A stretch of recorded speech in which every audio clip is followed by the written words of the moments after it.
ఎంత పెద్ద కొలువులున్నా కొందరాల పానాల కంటే ఎక్కువ ఏది గాదు అని ఓ 4 రోజులు రెస్ట్ తీసుకొని మళ్ళా పనులకి ఎక్కుతారు. ఇక రాజకీయ లీడర్లు అన్నప్పుడు ఇరామ్ లేకుంటే ఏదో ఒక పని పడుతూనే ఉంటదాయె. ఎంత తీరిక చేసుకొని పానం గురించి ఆలోచన చేద్దామన్నా టైం ఉండదు. కానీ ఏం చేస్తారు తప్పదు గదా! లేకుంటే పానం సుస్తయితది. నేను ఏ లీడర్ గురించి మాట్లాడుతున్నానో ఈ పాటికే సమజయిందనుకుంటా. తిరుపతి ఎంకన్న లడ్డులా జంతువుల కొవ్వు కాల్చి కల్తీ అయిందన్న ముచ్చట ఏమంట బయటికెళ్ళిందో ఆ పంచాయతీకి పడదపడతనే లేదు. దాని మీద చంద్రాల్ సారు, పవన్ సారు, ఇంకొంతమంది లీడర్లు అందరు గట్టిగానే గుస్సా అయ్యిర్రు. దాని గురించి పవన్ సారు ప్రాయశ్చిత్త దీక్ష కూడా షురూ చేసిండాయే. ఆ దీక్ష 11 దినాలు సాగి ఇయాల ఒడిచింది. నిన్న ఇద్దరు బిడ్డలను దొలుకొని తిరుపతి ఎంకన్న మెట్లెక్కి దర్శనం చేసుకొని దీక్ష విరమించిండు. అంత మంచిగానే ఉంది కానీ పవన్ సార్ పానమే మంచిగా లేదట. ఇప్పటికే జ్వరంతోని బాధపడుతున్న డిప్యూటీ సీఎం నిన్న మెట్లెక్కినాక ఇంకెక్కువ సుస్తయిండట.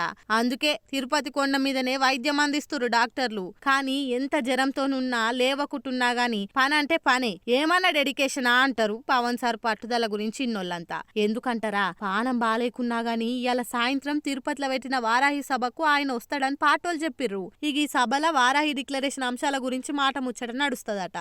అందుకే అంటారు కావచ్చు ఆయనను ట్రెండ్ ఫాలోగాడు సెట్ చేస్తాడని. ఏమంటారు? మనల్ని ఎవరన్నా ఒట్టొట్టిగా తిడితే ఎంత బాధ అవుతుంది, ఎంత రేషం వస్తుంది. వాళ్ళ మీదికి లొల్లికే పోతాం. మొగోళ్ళు అయితే గల్ల పట్టి గుంజి కొడతారు. అదే ఆడోళ్ళు అయితే షిగలు పట్టి మెడ షింపులు ఇరుస్తారే ఎవ్వలైనా. తన్నుకున్నాక ముచ్చట తర్వాత ఏమన్నా ఉంటే పోలీస్ స్టేషన్కి పోయి చూసుకుందామంటారు.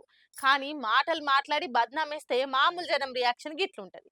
మరి సినిమాలను ఎవలేమన్నా ఏం చేయరని అసమర్థులు లెక్క భావించి వాళ్ళ మీద బండలేస్తే మంచిదేనా చెప్పుండ్రి.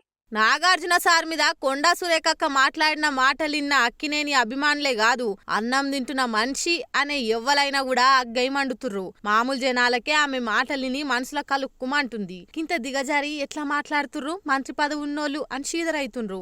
మరి మామూలు జనాలకే గట్లనిపిస్తే ఆమె మాటలిన్న నాగార్జున సారు సమంత మేడంకు ఎట్లుండాలే? వాళ్ళకెంత గుండె వలిగినట్టయితది. సురేఖక్క మీద ఎవడో ఫోటోను మార్ఫింగ్ చేసి పెట్టిండనే అంత బాధ అయింది. 2 రోజులు అన్నం తినలేదని చెప్పింది. మరి నువ్వు అన్న మాటలకు నాగార్జున, సమంత, చైతన్యలకు ఎట్లుండాలి అని నెటిజన్లంతా కూత కుతుడుకుతుర్రు. ఖచ్చితంగా సురేఖక్క మీద న్యాయ పోరాటం చేయాలని అభిమానులు డిమాండ్ చేస్తుండ్రు. దీంతో నాగార్జున సార్ దగ్గరోళ్ళు కూడా ఊకుంటే ఉత్తోడనుకుంటారు. ఊకుకే మన మీదనే బండలేస్తారు. మనం తగ్గ ఫర్ జవాబిచ్చి అందరి నోళ్లు మూపించాలి, ఇంకోసారి మన జోలికి రాకుండా చెయ్యాలి అని సలహాలు ఇస్తుర్రట.